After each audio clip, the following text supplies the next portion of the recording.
Morning, good afternoon, good evening. This is Alan Burgos from the hashtag Walk with Lunch channel. Welcome and welcome back to our channel. Okay, so before we start, let us just honor our subscribers. They are now 6,331 subscribers. Thank you so much. Okay, 6,332.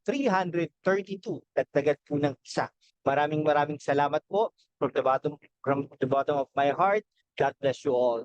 Kung kaibigan, kung hindi ka pa nakapag-subscribe, mag-subscribe ka naman para naman we can be able to maintain and sustain this channel and continue all of these works. And of course, this particular program and programs and videos that we are producing. Thank you so much. God bless you all. Okay, so ano po tayo, no? Pag-usapan po natin ngayon yung isang issue, no? Okay, yung issue po na yun ay yung ano po, no? Yung uh, si Kiko Pangilinan, okay? Si Kiko Pangilinan po, no? Kilala naman po natin si Kiko Pangilinan, di ba? Si Kiko Pangilinan po ay asawa ni Sharon Cuneta. Yan. Okay, para maliwanag po, no? Okay? So, marami pong anak yan, no? Kay Sharon Cuneta.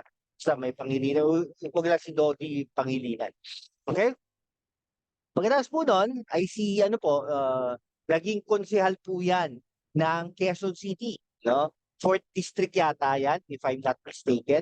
I-correct niyo po ako kung hindi, 4th District ng Quezon City ay naging konsehal po si Kiko Pangilinan. No?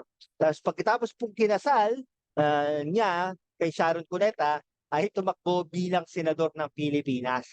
Siyempre, Sharon Power, nanalo po yan. No? Pero siyempre, may kanyang galing, abogado po yan, may galing din po yan si Kiko Pangilinan. No? Magaling po yan. No?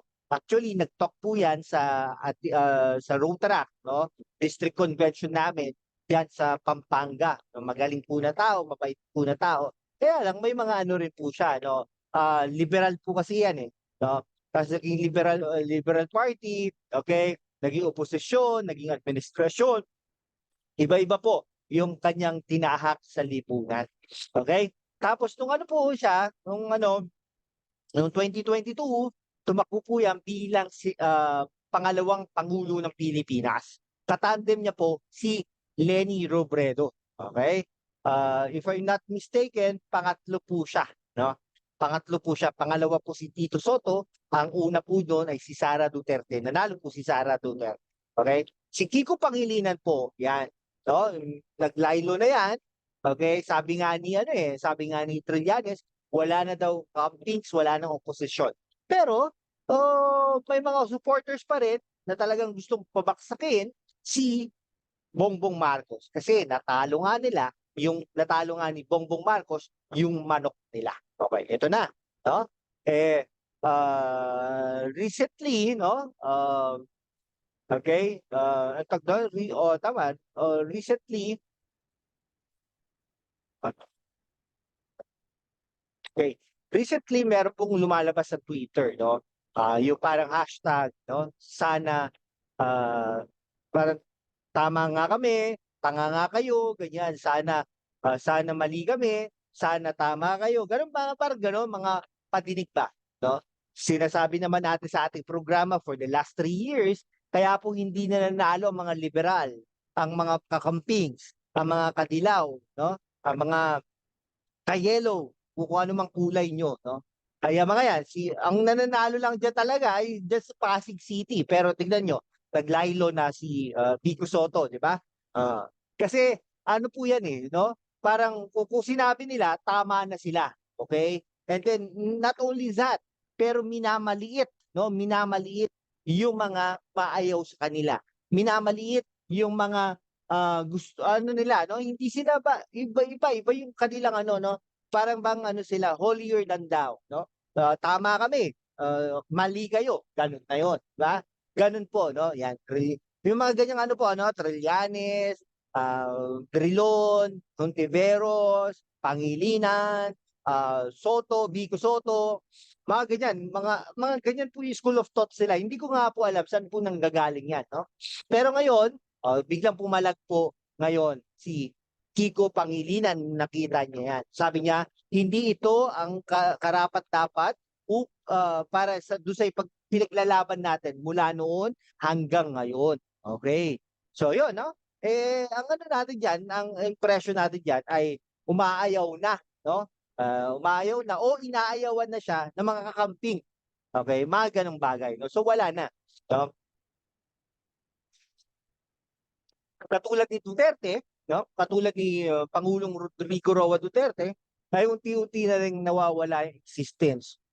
Unti-unti na rin nawawala yung relevancy, no? Tingin ko yan ha, ito ha, ang ano natin diyan sa 2028, okay? 2028. It's either Romualdez or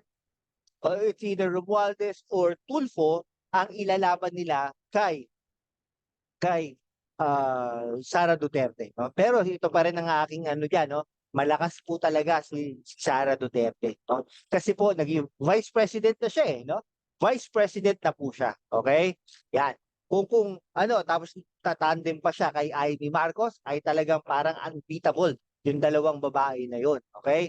Yan. So, si Amy Marcos pwede pang matalo, no? Pero si Sara Duterte more or less dikin. Kung si Romualdez yan, gagamitin ang government machinery, maaga pa naman, okay? Pwedeng ano yan, no? Dikitan yan, para bang ano yan, Fernando Poe Jr. versus, no? Versus GMA nung mga panahon na yon. Okay, yun po yun, no? Ngayon, si Kiko Pangilinan, wala, ano naman, rumaranking naman po siya doon sa Senado. No? Kung ako sa kanya, humiwalay na ako sa kakamping, sa kulay, baga.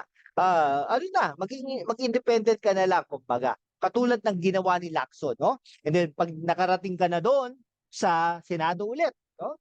Ikaw ay mano ka na naman, no? Pwede ka namang mag-minority, pwede ka namang mag-majority kung nasa sa iyo 'yon, no? Ang mahalaga lang, no, Senator Kiko Pangilinan, ay makahiwalay ka diyan sa kakamping na 'yan, no?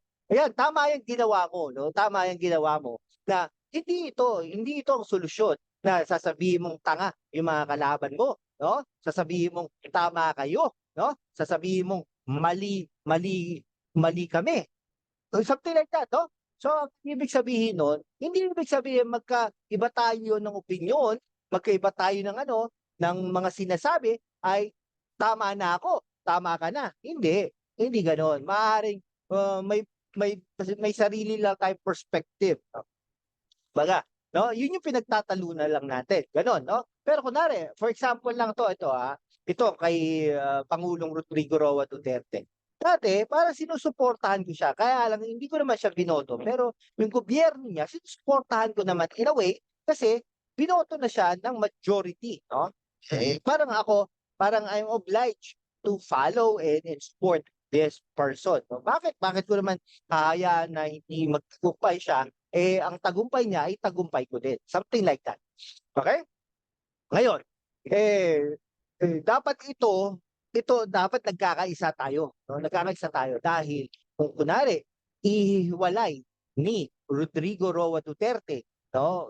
Mag-initiate siya na ihiwalay ang Mindanao, tayo bilang Pilipino ay dapat magkaisa. Hindi na tayo kailangan pumunta sa Spratley. Dito, di ba? Dahil ito, hihiwalay na yung major island natin, no? Diba, meron nga tinawag na Luz Vimindam. May mga kakilala akong ganyan, no? Ano pangalan mo? Luz Viminda. Ano yung Luz Viminda? Luzon, Visayas, Mindanao, no? Kung ano, Luz V na lang yan, di ba? Ibig sabihin, yung pangalan niya, mawawala Luz Viminda. Wala na yung Minda. Okay, Luz V na lang. So, this is a joke, pero this is a serious thing, mga kaibigan ko. Okay? Dapat, kahit kakampi ka pa ni Rodrigo Roa Duterte dati, o hanggang ngayon, dapat bilang Pilipino, ay dapat ipaglaban natin ito, no? Ipaglaban natin ito. I'm very sure na ito, di ba, si Galvez. Galvez ay very close kay Rodrigo Roa Duterte. Siya nga ang Maubik Cesar, di ba? Peace talk pa, something like that. Malapit kay naging chief of staff pa ni Rodrigo Roa Duterte si Galvez. Okay? Pero ito, tingnan mo, di ba? Hindi siya sumasang-ayon. Ganon din dapat tayo. Kakampi ka o hindi, kay Rodrigo Roa Duterte, dapat ipaglaban mo ito. Okay? Sige, hanggang dito na lang po mga kaibigan ko ha. Kung hindi ka pa nakapag-subscribe, mag-subscribe ka naman para naman we can be able to continue all of this programs. Thank you so much, guys. God bless you all.